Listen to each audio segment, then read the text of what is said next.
Hey, this is Joe from Citrus County Porch Life coming to you on September 1st, 2024. And this is the quote for September from the Daily Word for Men.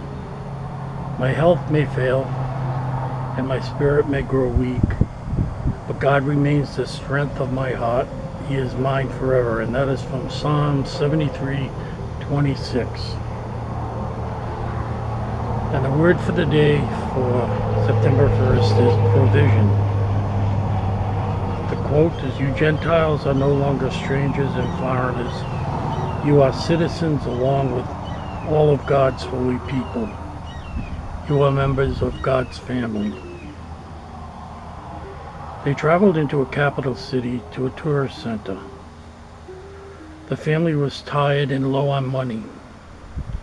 They had come thousands of miles and wanted to visit the city sights, but they had nowhere to stay. The father found out that the hotels were expensive and camping would mean traveling out of the city an hour each day. Staying far away was not going to work. And the father appealed, explaining the family trip and asking if there was any other option.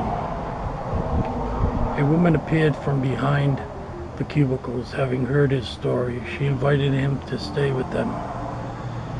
They arrived at her home later that day in Orr. Her home was a mansion. Each received their own room with a TV, beautiful meals, and gracious hospitality. They were in the city center and had easy access to tour everything without cost. It was an answer to a prayer and definite provision from God. And the question is, in your mind, does God care about providing for all your needs?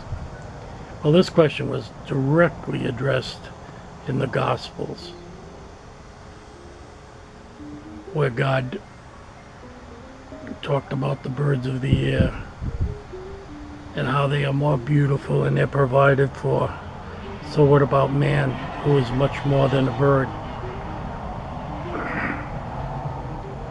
And we also have examples of people providing for others. We saw Abraham when he was visited by the three angels.